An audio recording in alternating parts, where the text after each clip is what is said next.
Olá, mais uma vez, para o nosso segundo episódio dessa formação de professores no mês de maio. Arte e transformação, vozes visuais das comunidades em movimento. Nesse segundo episódio, a gente vai mostrar iniciativas que trazem essas vozes visuais, que trazem para comunidades uma transformação mesmo cultural, uma movimentação cultural. E, mais uma vez, vou fazer minha autodescrição. Eu sou Flávia, sou artista plástica, trabalho na Casa Verde de Cultura já há bastante anos como educadora. Sou uma mulher branca, de cabelos curtos, uso óculos com formato de gatinho e a armação é marrom. Estou com uma blusa preta com um fundo cinza atrás de mim. Eu estou sendo acompanhada pelo Luiz Alberto, que é o intérprete de Libras. Ele é um homem branco, de cabelos escuros, blusa preta com um fundo branco, e ele também usa óculos, só que com formato mais retangular. Estamos seguindo, só dando uma recapitulada no episódio anterior, a gente falou da importância da memória, né? De que memória e história são coisas que caminham juntas e que a arte desde sempre tem sido uma ferramenta para preservação, né, da memória cultural, né? A gente falou o que é memória cultural em termos mais conceituais, e da preservação da história. Só que desde sempre essa memória, ela tem sido, o que vai ser preservado através da arte tem sido escolhido, na grande maioria das vezes, por quem dita as regras, pelas elites, porque quem tem o poder político e econômico.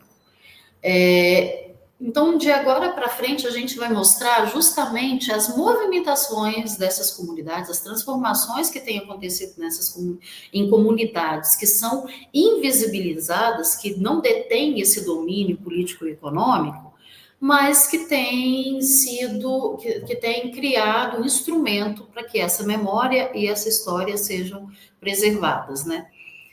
E aí, então, o nosso mini curso, essa formação de professores, ela foi dividida em 4 eixos, e o nosso terceiro eixo é o lugar de fala e o protagonismo nas artes, a importância de vivências e perspectivas na construção de narrativas visuais. E aí a gente vai encontrar com alguns artistas e com iniciativas, não só com artistas, mas são as vozes visuais e as iniciativas de algumas populações dentro desse contexto. Como eu falei no episódio passado, existe uma grande diferença, né, entre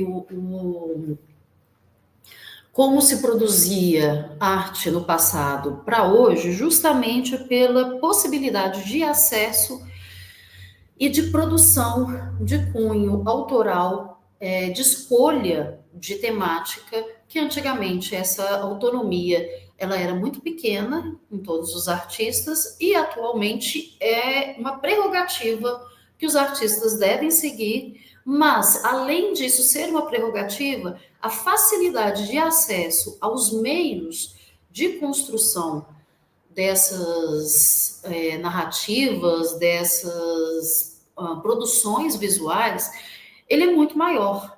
A gente vive um tempo que, se as disparidades sociais elas permanecem muito grandes, ou em alguns casos, em algumas regiões até mais agravadas, em compensação, é muito mais fácil de se pensar arte em produção artística hoje do que antigamente. Por quê? Não é só pelo acesso técnico, no sentido de tecnologia digital, tecnologia desse campo da ciência, não, mas também da libertação da arte, da obrigatoriedade de ter que criar uma obra a partir de tinta a óleo, ter que criar uma obra a partir de aço fundido, de bronze, enfim, de materiais que não são de fácil acesso para toda a comunidade, para todas as pessoas, mas a arte hoje aceita, é muito mais do que aceitar, ela até reivindica que experimentações técnicas sejam feitas de modo que possa ser usado materiais que não seriam classificados como materiais artísticos e eles possam se tornar, às vezes, a identidade do artista, às vezes, o recurso, né? Eu falei no episódio passado sobre o caminho do artista ser feito pelas oportunidades que vão acontecendo na vida dele, né? Na vida dele como artista, né? Nessa trajetória dele como artista. Então, essa libertação do campo da arte, de o que usar para fazer, para produzir arte, também gera a possibilidade de artistas criarem obras com areia de praia, com tinta feita a partir de alimentos, ou seja, libertou a possibilidade de produção e, obviamente, facilita com que as memórias e as histórias, as vivências, as perspectivas, né, de cada artista sejam registradas, né? Não é aquela fala de coach, de só não faz quem quer, não é isso. Mas ampliou a possibilidade de produção, sem dúvida nenhuma, né? Hoje você consegue, com cola branca e terra, ter uma produção artística relevante. Não é a técnica apenas que é relevante, mas como você usa a técnica,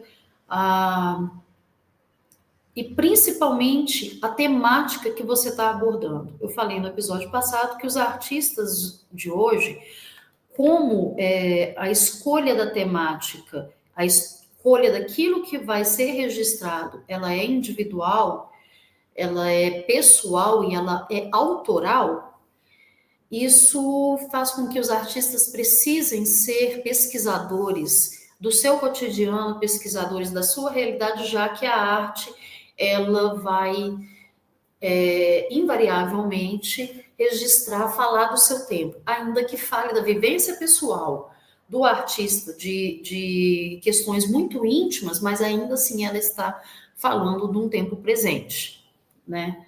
Então, quando um artista, enfim, ele vai registrar como foi a passagem dele pelo momento de pandemia, ele está falando, ainda que seja um relato pessoal, mas ele está falando do tempo presente, ele está marcando um momento histórico a partir da fala de um momento pandêmico, né, que foi vivido entre 2020 e 2022, 2023.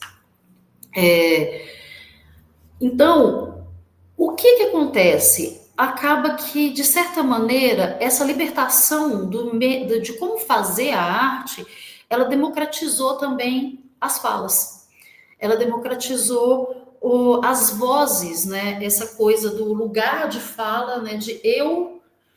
É lógico que é uma situação hipotética, né? Eu, um jovem negro da periferia de Belo Horizonte, como que eu retrato a minha realidade?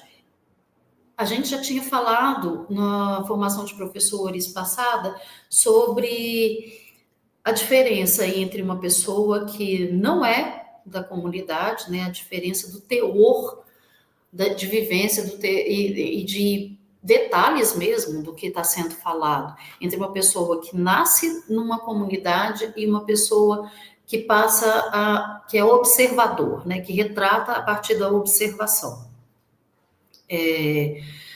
E esse lugar de fala é muito isso. Não vamos discutir todas as polêmicas do que é o lugar de fala, mas dentro da arte, o lugar de fala é isso. É eu ter a possibilidade de, como um jovem negro de periferia, registrar o que eu vivencio. E aí vamos fazer um paralelo aqui. Eu sou uma mulher branca, não nasci numa família abastada, mas a minha vivência da precariedade, ela é completamente diferente da vivência de precariedade de um jovem que mora na periferia, de um jovem negro que mora na periferia. Fica parecendo uma redundância falar de todas as dificuldades que esse jovem negro vivencia, né? De ter que andar sempre com uma carteira de identidade, de ter que carregar, às vezes, a nota fiscal do seu telefone celular, de não poder andar desarrumado, de não poder correr em situação nenhuma na rua. Eu escutar isso é uma coisa. Agora, o sentimento que isso gera, eu nunca vou conseguir retratar esse sentimento numa obra artística, numa obra de arte, numa produção, seja ela qual for. E, inacreditavelmente, aí é o místico da arte, a arte tem a capacidade de acessar lugares dentro da gente, quando a gente está produzindo mesmo, né, quando a pessoa está produzindo, ela acessa lugares que o verbal, ele não consegue acessar. O verbal, o racional, o consciente não consegue acessar. Então, a arte tem a capacidade de acessar uma demanda, um lugar inconsciente e trazer expressões, trazer necessidades ou revelar coisas que essa racionalidade e essa verbalização não são capazes de trazer para mim. E muitas, aí é curioso porque as pessoas de maneira geral não valorizam, pelo menos no Brasil, né, não tem essa valorização tão intensa da arte, mas esse é o lugar da essencialidade da arte na vida de qualquer pessoa. A arte é capaz de acessar lugares que a gente precisa de trabalhar, precisa tocar para não adoecer, né, no sentido de adoecimento mental mesmo, para se curar mesmo. E que a verbalização não é, a racionalidade não é capaz de acessar. Então, realmente é uma essencialidade do ser humano. E, como eu estava falando, o que é produzido por uma pessoa que vivencia, o inconsciente traz expressões, traz vivências, traz essas perspectivas, constrói narrativas visuais que eu, ainda que eu tenha consciência sobre a diferença da minha vivência como mulher branca que nunca teve acesso fácil às coisas, não consigo acessar, não consigo imaginar, não consigo compartilhar com um jovem negro que também tem dificuldade de acesso às coisas.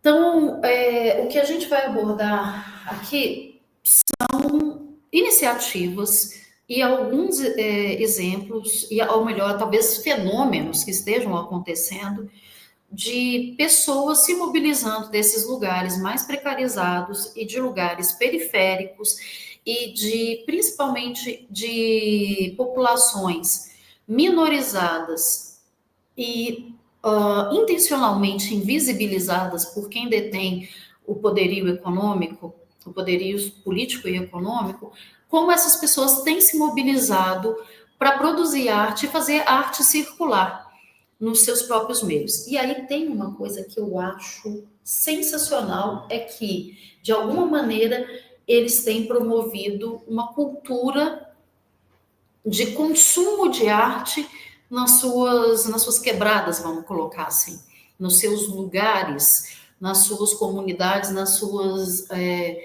suas regiões. E aí a gente vai falar de artistas e vozes comunitárias. Essa foto é uma foto que eu acho sensacional pelo simbólico dela, pela potência que ela tem, pela importância que ela tem, que é o quê? Vou ter que fazer uma pergunta antes. Todo artista que produz, toda pessoa que tem esse ímpeto de produção artística, que a alma grita por isso, e que profissionalmente se entende como artista, consegue espaço em lugares de consumo de arte, e aí eu estou falando museus, centros culturais e galerias que vendem arte. Todo mundo consegue ter acesso a esses lugares para escoar sua produção, para ser tratado como um profissional de arte? É uma pergunta retórica, né? Porque é óbvio que não. É óbvio que é um massacre, para não dizer outra, para não aliviar. Normalmente, pessoas com mais acesso têm pessoas que produzem arte, uma elite de produção artística acabam tendo acesso a essas bolhas de escoamento de produção cultural. É raro pessoas que conseguem furar essa bolha e fazerem carreira e conseguirem se estabelecer e se estabilizar economicamente dentro desse mercado. Só que isso é uma coisa perceptível, isso é um enfrentamento que qualquer artista vive, mas pessoas de comunidades, de favelas, de comunidades periféricas, perceberam que esse lugar para eles é muito difícil, não só porque eles não têm essa coisa do. Eu não gosto dessa palavra, por ser uma palavra estrangeira, na network, ou seja, os contatos, né, para poder introduzir apresentar esses artistas, para apresentar a pessoa para quem consome, para quem representa, para quem vende, enfim. Artistas periféricos percebem que furar essa bolha é extremamente difícil. Conseguir se estabelecer e se fazer presente nesses locais que, de certa maneira, são elitizados, é muito difícil. Mas então, por que não criar espaços em que a minha arte possa ser consumida aqui dentro da minha comunidade, aqui dentro da minha favela, aqui dentro da minha quebrada? É um movimento que ele vai muito além do que uma iniciativa de um ou outro. Ele faz parte de uma mentalidade comunitária que existe nesses espaços e que eu já ouvi de pessoas diversas, em contextos diversos, as mesmas expressões, de fortalecer os nossos, de fazer circular economicamente até, fazer circular o dinheiro, fazer circular a nossa produção, aquilo que eu faço no meio da minha comunidade. Então, existe um movimento de criação de galerias de arte que eu acho absurdamente sensacional nas próprias favelas, nas próprias comunidades, pelos próprios artistas, sem esperar recurso financeiro, sem esperar aprovação de lei de incentivo, enfim, sem trilhar o caminho da maneira que é tradicional, que é comum ser trilhado. E essa foto é a Favelarte, uma galeria suburbana, em São Paulo. E a gente pode reparar que as paredes, é a parede de tijolo sem um reboco. É uma típica parede de um segundo andar que está em construção de uma casa periférica.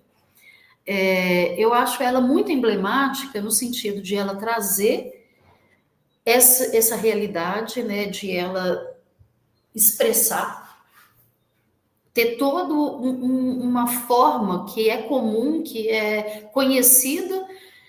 E como que ela é feita? Ela é feita pelas próprias pessoas. Então, o senhor, vou falar nomes hipotéticos, né? Ah, o senhor, seu Geraldo, dono do bar aqui, o segundo andar dele está construído, está vazio, aluga para gente. E aí é sempre um aluguel na base da confiança, é sempre um aluguel com menos, um valor menor do que seria num lugar elitizado ou num lugar fora da periferia, mas é um lugar, é uma galeria que quem está na periferia, quem está nessas áreas da cidade, que muitas vezes não consome a arte que está ali nos centros, né, essa coisa da arte centralizada, mas é uma galeria que vai ser frequentada por essas pessoas que não vão sair das suas periferias, da sua quebrada, para poder ir num centro de cultura elitizado. E principalmente é um lugar que eles conhecem, com uma arte que eles conhecem, de pessoas que eles conhecem e que eles vão se propor a consumir. Então, a própria ideia não é simplesmente o seu Geraldo liberou para eles alugarem. O seu Geraldo apoia, o seu Geraldo gosta da ideia, o seu Geraldo, dono do bar que fica no térreo, ele acha importante para poder tirar a molecada das esquinas, de repente fazer coisas erradas, né, coisas que não são boas para o futuro delas. O seu Geraldo acha legal porque vai trazer gente que vai passar pela porta do bar dele, que de repente vai consumir mais no bar dele, que vai movimentar mais o negócio dele. Então, acaba sendo quase que uma simbiose, né?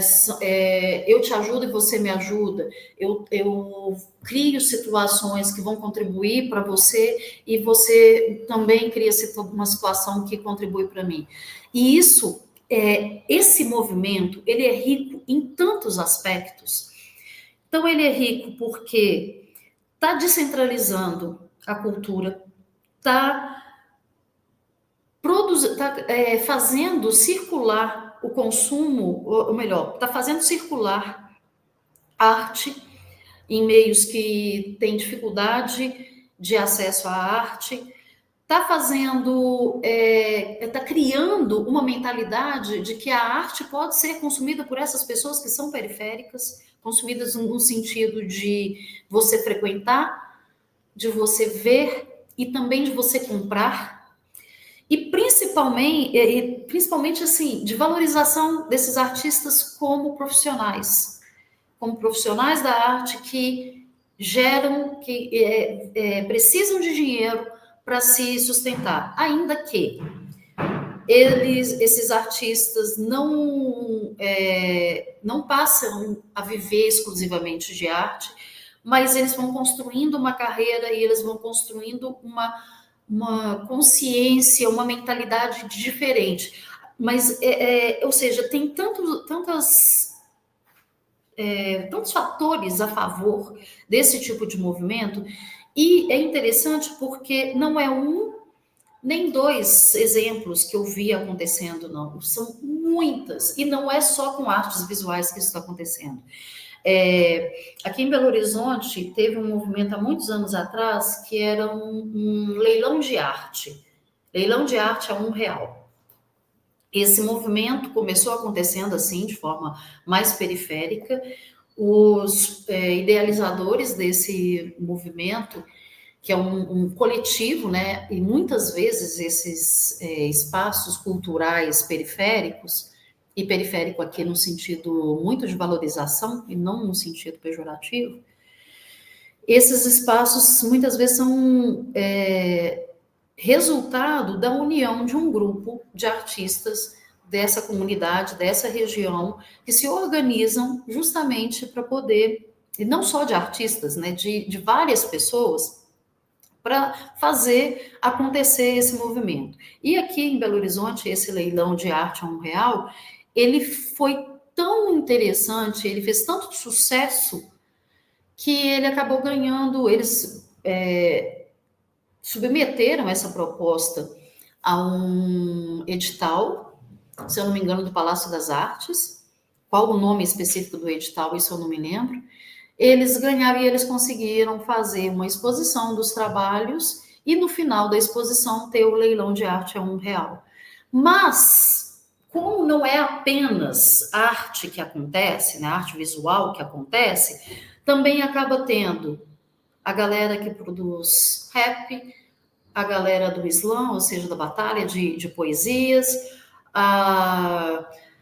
outras expressões culturais acabam vindo junto com, e acabam se unindo para constituir esses espaços de expressão cultural. Então, não é apenas uma galeria de arte, são espaços de expressão cultural dessas localidades, que fortalecem todos os profissionais. E o que é muito interessante desses espaços? É que o tal de fortalecer a galera da quebrada não é só dos artistas da quebrada, do rapper, do poeta, do artista plástico, mas é também do designer gráfico, do, do, do pedreiro, do eletricista, de outras pessoas que estão dentro dessa cadeia produtiva ligada à arte. Então, essa cadeia produtiva que a gente vê acontecendo, que ela acontece, é do montador de exposição, toda essa cadeia produtiva que existe em uma galeria de arte qualquer, ela também acontece nesses espaços periféricos, mas eles acontecem fortalecendo, eles acontecem para as pessoas ali da quebrada. Então, não vai ser um arquiteto conhecido que vai produzir a expografia, que vai propor a expografia, vai ser uma pessoa que muitas vezes trabalha com montagem de exposições e que já tem uma noção expográfica, ou às vezes não, às vezes vai ser uma pessoa que vai se fazer um montador, vai se fazer um propositor de expografia, um designer de expografia, no erro e acerto. Né, vai ser um iluminador, enfim, toda essa cadeia produtiva também acaba acontecendo através das pessoas da quebrada, pelas pessoas da quebrada, para as pessoas da quebrada. Então, é a economia criativa, o termo, né, que se usa, termo técnico para isso, desenvolvendo aquela comunidade. Desenvolvendo, não é fazendo uma revolução, mas dando margem para esses profissionais atuarem, um espaço que eles muito provavelmente teriam grande dificuldade de conseguir fora da própria comunidade. É um movimento assim que eu acho que bom, assim, que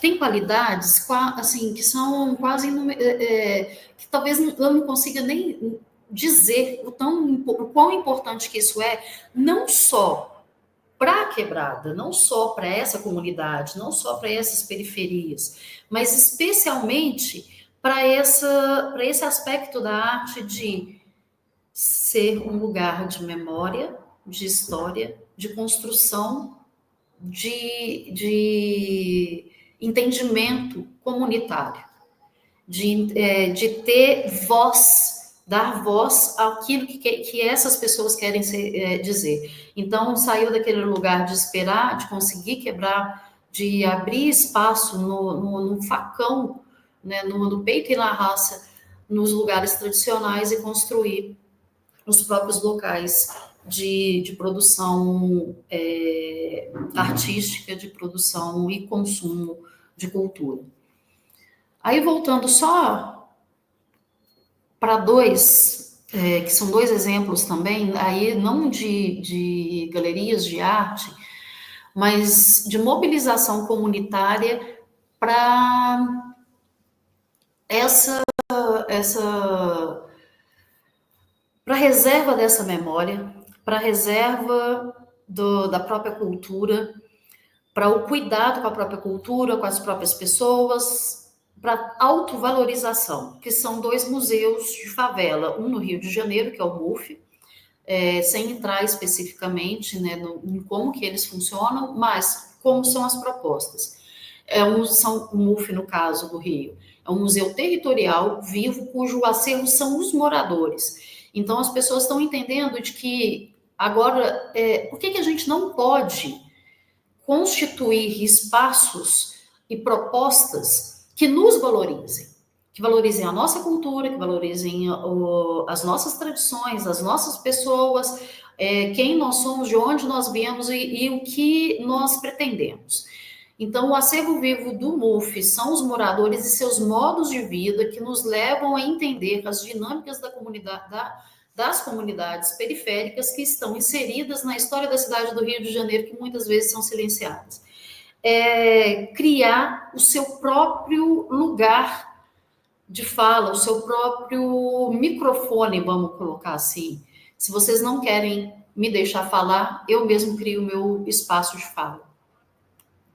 E o Muquifo aqui de Belo Horizonte, que é interessantíssimo, porque ele tem uma produção, ele vai além dessa coisa de resguardar, né, os modos, mas ele tem uma produção acadêmica muito interessante. O Padre Mauro, que é um dos idealizadores e a principal figura à frente do Muquifo, ele tem, ao longo dos anos, feito registros sobre as pessoas, sobre as tradições, e muitas vezes esses registros, eles acabam virando textos, textos acadêmicos, que se tornam livros, que se tornam fontes de pesquisa para quem está de fora e principalmente para quem tá inserido dentro do contexto do Muquifo. O Muquifo foi criado em 2012, é um museu comunitário, né? E a gente está falando de instituições museais que não são essas instituições concebidas, às vezes, pelo governo ou às vezes por uma iniciativa privada financeiramente, economicamente interessada em alguns aspectos que essa instituição pode oferecer. Então, ele visa guardar as memórias dos moradores das comunidades, do aglomerado da barragem Santa Lúcia, do Morro do Papagaio. O acervo conta com objetos, instalações, exposições e coleções diversas que documentam a história do lugar. Entre objetos do acervo encontram-se fotografias, imagens em movimento, né, ou seja, audiovisual, de guardas e grupos de culturas tradicionais. Aqui em Belo Horizonte ainda tem muitos, normalmente periféricos, né, congados, bois, enfim, expressões comunitárias, expressões tradicionais que precisam dessa valorização, desse resguardo, do registro e de algo que endosse, que torne essa cultura visível, acessível e divulgada mesmo, para fora da comunidade, mas especialmente para dentro da comunidade. Porque quando isso é musealizado, isso é tratado de uma maneira, como um conteúdo que merece estar sendo analisado, sendo estudado, as próprias pessoas da comunidade passam a se autovalorizar, né? Aquela velha história, como eu tinha falado, né? Você invisibiliza algo justamente, ou pessoas, justamente para tirar delas a potência. Você anula qual que é a coisa da colonização, né? De você sobrepujar a cultura de maneira que a pessoa se veja e veja a própria cultura como algo que não deve ser preservado. E quando você mata a cultura da pessoa, você torna essa pessoa uma pessoa colonizável, uma pessoa que vai receber uma outra cultura sem questionar. Então, assim, matar a identidade é uma estratégia de guerra dentro dessa luta entre quem detém o poder econômico e quem está lutando por uma igualdade. Daí, vamos lá. Então, o Muquifo tem sido referencial de processos de musealização, salvaguarda e institucionalização em geral para moradores das comunidades do Morro do Papagaio, né, da região da Barragem Santa Lúcia. É um museu de representatividade e protagonismo e fortalecimento da história das pessoas locais. Então, eles têm rodas de conversa em que pessoas mais velhas das comunidades são chamadas para falar sobre as suas histórias, sobre como era no tempo, enfim, valorização individual e valorização da história individual como parte da história geral daquela comunidade. O Muquifo, atualmente, o site dele está em manutenção, mas esses conteúdos acadêmicos, né, esses textos dos pesquisadores que estão relacionados ao Muquifo, que trabalham no Muquifo, eles podem ser acessados até mesmo através do Instagram. Essa foto que eu coloquei do fortalecimento da galera da quebrada, o fortalecer a galera da quebrada, ele veio para, quando eu estava montando, né, essa formação de professores, porque eu me lembro de uma conversa que eu tive com um artista chamado Conin. Ele é um artista periférico e ele foi um marco. E ele me disse isso, numa conversa que eu tive com ele, ele chegou e falou assim, pois é, eu estou aqui nesse lugar, que é um museu, dentro desse circuito Liberdade, né, que é um lugar mais difícil da gente ter acesso, de a gente conseguir expor, né, o trabalho da gente, mas quando eu vim montar aqui, foi isso, é a galera da quebrada, eu fortalecendo o trampo do meu chegado, fortalecendo o meu trampo e a gente se fortalecendo, e aí ele foi contando as histórias de cada uma das fotos, né, inclusive do moço que está dançando, que se tornou amigo dele por causa da foto, né, ele é um b-boy, ou seja, um cara que está ali no break, né, que está na dança dessa cultura do hip hop, né, essa cultura urbana, e ele foi me contando justamente isso, que é essa cadeia se fortalecendo. E ele foi um cara que, através de um edital que a Casa Fiat tem, que é o edital da Piccola Galeria, ele furou essa bolha e entrou dentro de um espaço que talvez fosse difícil para ele chegar. E a gente teve uma surpresa sensacional. O fortalecer a galera da quebrada eu vou na tua exposição, eu vou no teu show, eu vou lá ver a batalha de rap, eu vou lá ver, eu vou frequentar esse lugar. Eles são unidos, então a gente teve uma frequência, a gente teve um acesso, um público absolutamente enorme, basicamente dessa galera indo ver o seu chegado num espaço cultural como a Casa Fiat de Cultura. E aí, essa é uma foto de uma outra, de um outro lugar, de um outro museu, de uma outra galeria de arte de favela, também de São Paulo, e é mais ou menos isso acontecendo. A galera se fortalecendo, a galera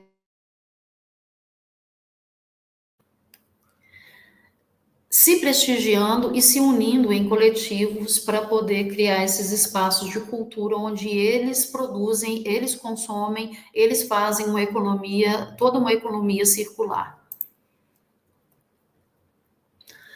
Aí eu encontrei pesquisadores mesmo, pessoas que trabalham com cultura, fazendo análises, né? Assim, tem um site de jornalismo muito interessante chamado Nonada Jornalismo, e eles fazendo essa análise desses espaços, né? São espaços para criar e dar visibilidade à arte periférica e abrir caminhos para artistas que não encontravam lugar no circuito tradicional. Isso me faz lembrar de uma coisa.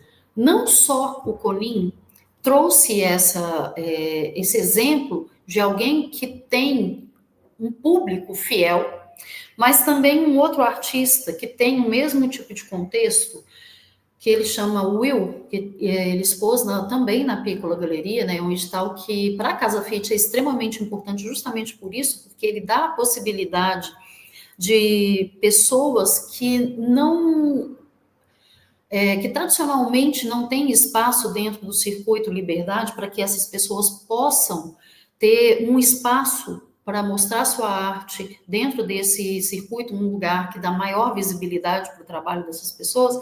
E o Will é um exemplo também disso. Só que o Will, ele é um exemplo de como que esses espaços, esses pequenos espaços, essas galerias, que são fruto de coletivos, como que eles são capazes de construir uma carreira para um artista. Ele chega na Casa Fiat de Cultura, tem o seu público, muitas pessoas, né, da própria comunidade, conhecidos das quebradas, enfim, os irmãos se fortalecendo, muitos deles eram frequentadores, mas também ou ele é uma pessoa que já conseguiu furar a bolha, tendo galeristas visitando, prestigiando a exposição dele, pessoas do meio cultural, agentes políticos do meio cultural visitando a exposição. Então, a importância dessas galerias, ela chega até esse ponto, não é manter esse artista na periferia, não, é criar uma visibilidade para esses artistas, seja de qual linguagem for, de forma que eles consigam construir uma carreira e se estabelecer como artistas também fora das suas comunidades. Esses movimentos, né, tanto os museus quanto e especialmente essas galerias de arte, eles promovem um fortalecimento, uma movimentação cultural e econômica, o fortalecimento desses artistas e, como eu tinha falado, né, de toda essa cadeia produtiva, que às vezes a gente esquece disso, né?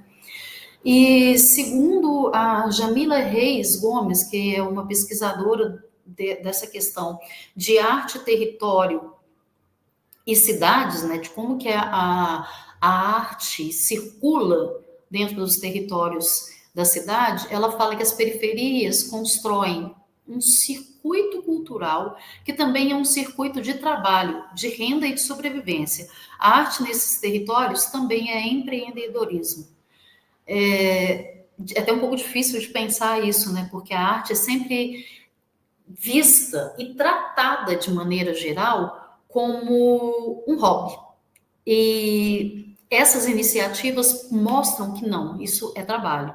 Que é muito engraçado, porque a periferia está tratando como trabalho, como profissão, como um meio de vida, algo que muitas vezes fora da periferia é tratado apenas como um hobby ou como uma coisa para fazer para desanuviar minha cabeça. Então, está tendo uma consciência sobre a arte que a gente luta muito dentro dos centros culturais para quebrar dentro de pessoas que não estão em situações periféricas, que estão dentro de um contexto social elitizado. A gente luta muito com as visitas, com os cursos, para poder desmistificar isso, e a periferia está desmistificando isso por iniciativa própria. E aí a gente falando de movimentos, né, de iniciativas próprias, a gente precisa falar de artistas indígenas. Existe uma movimentação de artistas indígenas, um crescimento. Primeiro, vamos fazer um parênteses.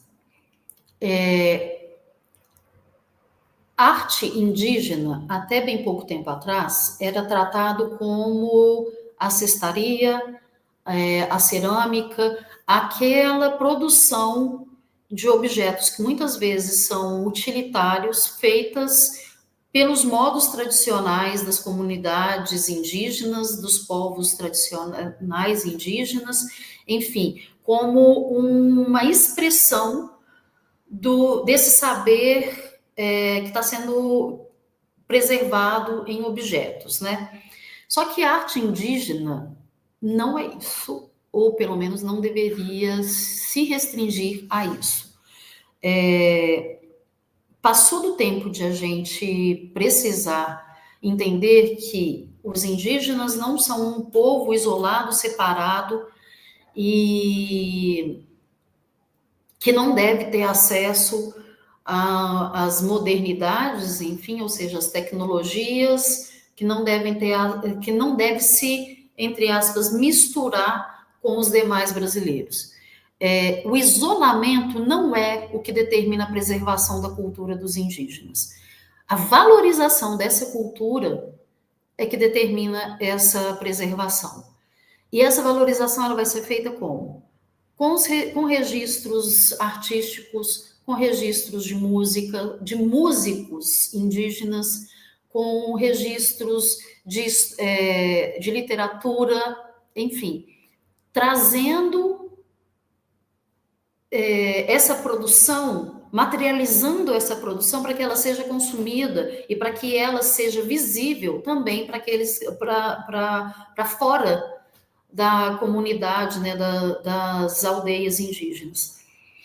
E ainda existe uma mentalidade, meio que, infelizmente, é uma mentalidade geral, de criticar. Quando se vê um indígena com um celular na mão, com uma câmera, usufruindo dessas tecnologias, só que eles têm, muitas vezes, eles usam desses recursos para justamente mostrar para os não indígenas, mostrar para os colonizados, vamos colocar assim, né, para os demais brasileiros, como que eles vivem, como são as culturas, como são os fazeres deles. Eles usam isso como um recurso de valorização da própria cultura. E esses artistas indígenas, artistas visuais indígenas, eles são eles através da sua produção trazem esse tipo de registro, né? Que se a gente for voltar lá no primeiro slide, né, quando fala da valorização, deixa eu até voltar aqui, das histórias, das memórias e das transformações dessas comunidades. Eu vou trazer só alguns exemplos, mas existe quase que um fenômeno de produção artística e de consumo dessa arte produzida por indígenas. Né? O cenário da arte contemporânea brasileira vive uma transformação significativa com a ascensão de artistas indígenas que vêm ocupando instituições, premiações e exposições de grande relevância. Assim, Carol Braga, que é uma jornalista aqui de Belo Horizonte, comenta em seu artigo para o portal Culturadoria e continua. Entre os artistas indígenas indicados ou premiados no Prêmio Pipa, como eu já tinha falado na formação anterior, o Prêmio Pipa é um prêmio que ele é por indicação. Pessoas relacionadas, pessoas que estão no meio cultural indicam nomes que eles consideram nomes que estão crescendo no meio artístico e que deveriam ser valorizados, deveriam ser conhecidos, deveriam ser premiados. Então, não é um edital que a pessoa concorre, não, é uma indicação de pessoas que são especialistas em arte. E o Prêmio Pipa, em 2025, 2024, 2023, tem diversos nomes de diversas etnias, diversos territórios, em diversas linguagens artísticas, com práticas que mesclam tradição, crítica social e uma forte resistência cultural. Então vamos lá, eu trouxe, para variar, eu trouxe só nomes femininos, não por bairrismo, mas porque muitas vezes as artistas têm menos visibilidade, a artista por mulher tem menos visibilidade. Nomes como nomes indígenas masculinos até conseguem ser citados, conseguem ser conhecidos das pessoas, mas as mulheres muitas vezes têm menos campo de percepção. A Juliana Chucuru, e assim, gente, isso eu preciso falar. Eu tive dificuldade de escolher 3 ou 4 para não ficar extenso demais o episódio. Mas o que tem de nomes, o que tem de pessoas, e tem uma coisa que a rede social foi capaz de criar, que é dar visibilidade para esses artistas, porque quando você conhece um artista, você imediatamente, por associação, por ter outro que, por sugestão até, né, das próprias redes sociais, te indica um outro artista, e aí você vai entrando num mundo enorme de artistas produzindo, e quando você entra nas histórias desses artistas, você percebe que esses artistas estão aí sendo consumidos, fazendo exposições em grandes capitais, fazendo exposições fora do Brasil, em grandes locais, como Nova York, como Paris, enfim. Eles muitas vezes são desconhecidos de nós, mas são conhecidos do meio artístico, né? Eles conseguiram furar essa bolha e estão sendo consumidos por colecionadores do mundo inteiro. Mas eu quis trazer essas indígenas pela fala delas. E a fala da maioria que eu coloquei aqui é uma fala que está no próprio Instagram, ou em reportagens, ou em entrevistas que elas concederam sobre o próprio trabalho. E traz uma visão, uma cosmovisão mesmo, uma visão de mundo, de existência completamente diferente da nossa. A arte, para a gente, é algo extremamente segregado. Ela é um campo da vida que está muito relacionado ao supérfluo. A arte de nós que somos fruto de uma colonização europeia, que consumimos muito o que é externo ao país, que temos modo de vida muito próximo de lugares externos, ela é vista como algo muito supérfluo, ou algo apenas para o deleite das elites, né? Assim, sendo até um pouco irônica. Mas para os povos indígenas, a arte não é isso. Todas as artistas que eu trouxe aqui, elas falam de que arte é parte do viver e do se fazer pessoa, se fazer indivíduo, do crescimento e desenvolvimento do indígena. Ela é parte de você, do aprendizado cotidiano sobre a vida, sobre os usos, sobre os costumes, sobre as tradições, e ela é parte do desenvolvimento cognitivo de uma criança. Então, ela é algo absolutamente natural. E aí a fala da Juliana para uma entrevista é a seguinte: é da nossa prática dos povos indígenas entendermos a arte como algo essencial do nosso cotidiano. Por exemplo, o nosso toré, que é uma cerimônia religiosa e tem dança, canto e faz parte da nossa religião. Por meio da arte, considerando o que ecoa no nosso corpo, território, trafegam, né? Memórias, ancestralidade, cosmovisão, as nossas formas de diálogo com a natureza sagrada e com os encantados. É por meio da arte que nós, mulheres indígenas, ocupamos muito dos nossos recuperamos muito de nossos referenciais, cultivados desde o tempo das nossas avós, bisavós, ou como chamamos em nossa língua materna, nossas toipés e materializamos por diferentes meios. A arte que vive, que respira, que cura, que cuida e que ensina. Seja qual for a nossa arte, ela é essencial para a nossa vida, tal como o alimento que nos nutre, que nutre o nosso corpo e nossa alma. Esse texto, esse final, foi extraído do Instagram dela.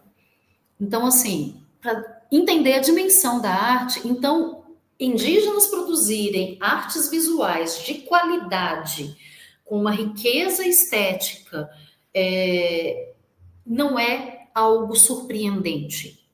É surpreendente a gente não conhecer.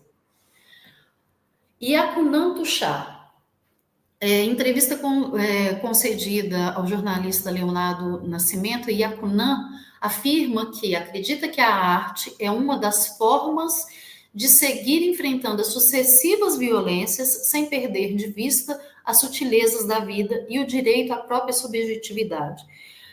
Existe uma mentalidade, um inconsciente coletivo de que o indígena, ele é um ser menos dotado de sabedoria, menos dotado de reflexão, menos dotado de individualidade, de subjetividade, né? Essa capacidade de refletir sobre a vida, sobre a existência.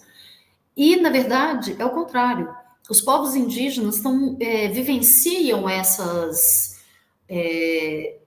subjetividades e vivenciam isso de uma maneira holística, de uma maneira completa. Não existe essa segmentação, esse quase fordismo de áreas da vida, né? Assim, separação, né? A vida pessoal, a vida profissional, eu como mulher, eu como profissional. Essa segmentação, isso é um fenômeno ocidental. Isso é um fenômeno do nosso modo de vida. Isso não existe na cultura deles, e isso é refletido nas produções desses artistas, que trazem obras que falam da dificuldade de viver, né, de manter, de resistir a essas violências, mas da felicidade de preservar e cultivar a própria cultura.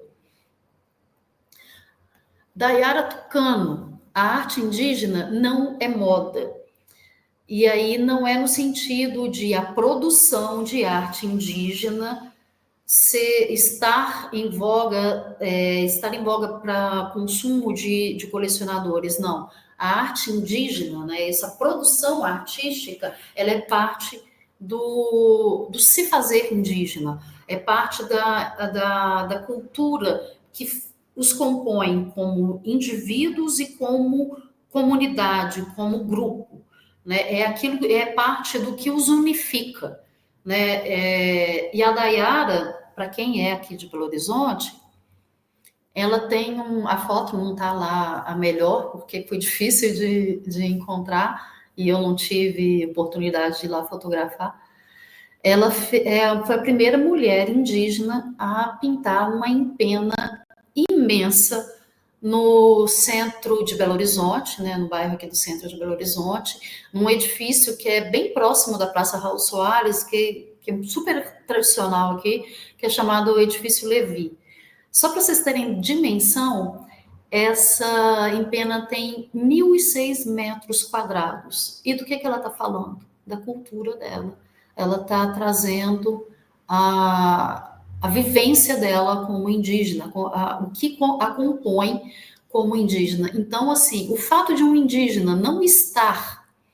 as artes visuais, eu acho que elas gritam, as artes visuais produzidas por indígenas, a arte visual contemporânea, a arte indígena contemporânea, ela grita que o indígena sair da tribo não significa que ele deixou de ser indígena.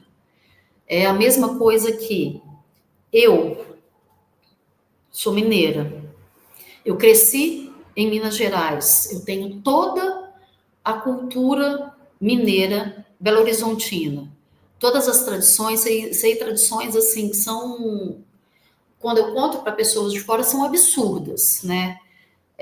Tenho conhecimento disso que me faz mineira em mim. Quando eu vou para São Paulo, ou quando eu vou para Punta del Este, quando eu vou para Noruega, não estou dizendo que eu fui, mas qualquer lugar que eu for no mundo não vai fazer eu deixar de ser mineira.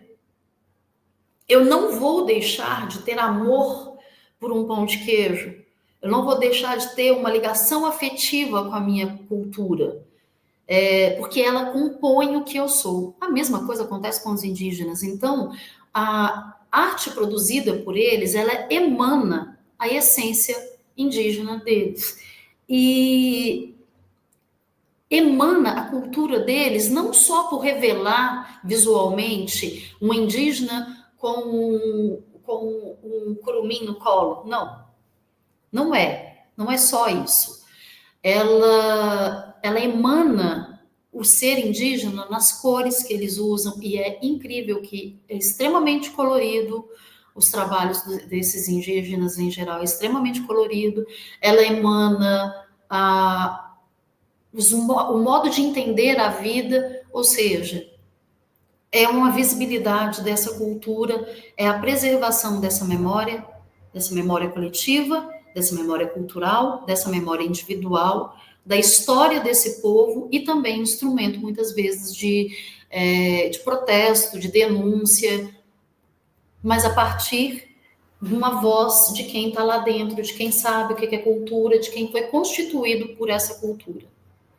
E aí, por último, dos nossos eixos sobre arte e transformação, né, as vozes visuais de comunidades em movimento, vou falar só sobre um artista que trabalha com a natureza e território como elemento vivo na arte, mas é um artista exógeno, né? Não sei se a palavra certa é exógeno, não. Mas é um artista que não vive uma comunidade indígena, alguma coisa assim, porque fica parecendo, né, por ter falado tanto de indígena durante a formação, mas eu trouxe esse artista porque ele aborda a natureza e a transformação da natureza por recursos e por meios completamente diferentes do que se fazia antigamente. E, ao mesmo tempo em que ele mostra a beleza da natureza, ele também denuncia a devastação, a problemática que está acontecendo com a natureza. Esse artista é o Estevão Ciavata. Ele é um documentarista e tem algumas obras de imersão, né, umas obras de instalação audiovisual. Na atualidade, um trabalho dele que foi pensado para o Jardim Botânico do Rio de Janeiro, para o Museu do Jardim Botânico do Rio de Janeiro, ele está em itinerância e está na Casa Verde de Cultura, e que é o Copa Casa Cosmos, é uma videoinstalação imersiva com a narração de Regina Casé, mas ele usa recursos tecnológicos, porque essa videoinstalação é uma instalação de vídeo mapeada, assim, você tem a sensação de que você entrou dentro de uma Sumaúma e conta, né, essa videoinstalação, ela vai contar o nascimento, desde a semente, de como que acontece o desabrochar dessa semente, a relação da Sumaúma com toda a floresta, com as outras árvores, enfim, e o crescimento dessa Sumaúma e tal. Mas ele não produz isso sem ter um diálogo com pessoas que são locais. Então, tem imagens de obras do Jaider Isbel, que é um artista indígena que já faleceu, mas que tem um trabalho assim, incrível. E tem a música que toca, é um canto de Iban Runicuim, que é um Tixanã, né? Eu não vou lembrar direito a expressão, que ele é um mestre dos cantos do povo Runicuim.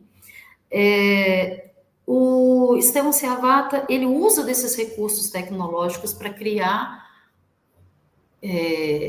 obras que atraiam mais a nossa atenção, mas ele tem um trabalho muito forte como documentarista, e um que eu recomendo que vocês assistam, que é incrível, só que não dá para passar nem um trechinho, porque ele é muito longo, é o Amazônia Sociedade Anônima, está no YouTube para acesso livre, assistam para ver, que tem, ele sempre trabalha dessa forma, a narrativa dele sempre é essa, de mostrar a beleza, mostrar a riqueza, mas mostrar o lado obscuro também, não fazer vista grossa para isso. Então, assim, a natureza não deixa de ser retratada nos dias de hoje, porque no passado a natureza nunca deixou de ser alvo de retratação, mas a maneira que ela é retratada no passado, idealizada, ela é muito diferente de hoje. Hoje a natureza é retratada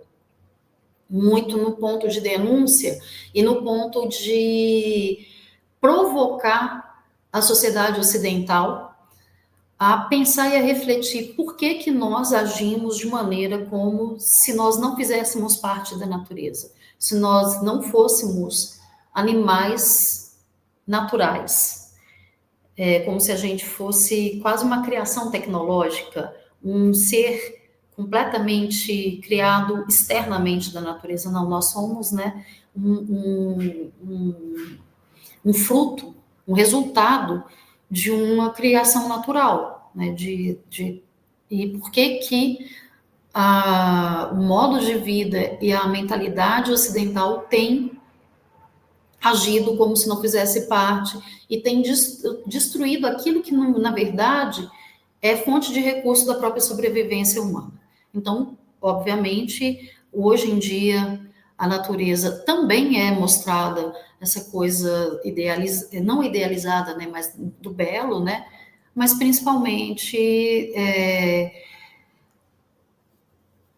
a arte tem sido usada para trazer a voz, né, uma voz visual para esse ser, a própria natureza, né, a Pachamama, como os indígenas dos Andes chamam, para se indagar, né, o que temos feito dela. Aqui algumas fotos dessa instalação que está na Casa Verde de Cultura, que é parte do acervo do Museu do Jardim Botânico do Rio de Janeiro. Copa Casa Cosmos. A instalação começa, né, com a sementinha desabrochando, né? Deixa eu voltar.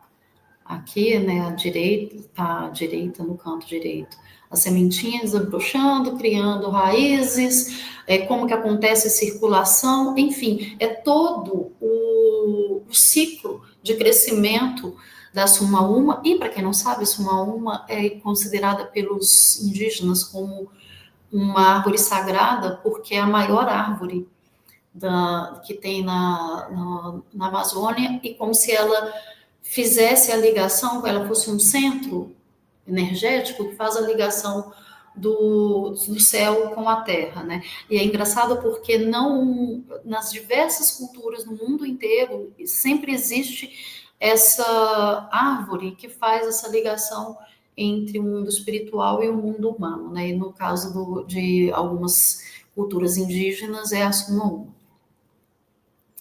Tá, então é isso. Aqui são referências, muitas referências. Como eu falei, eu tive muita dificuldade de filtrar o tanto de histórias, de pessoas, de personagens, de publicações tratando sobre o tema. Essas foram as principais, no sentido de algum conteúdo que eu tenha usado no slide foi a partir desses sites, então faço questão de ter aqui para, né, dar o crédito correto. Um lugar para ver obras de Cláudia Andujar, além das que conhecer mais sobre o trabalho da Cláudia, é o Instituto Moreira Salles, né? Eles detêm parte do acervo da Cláudia Andujar.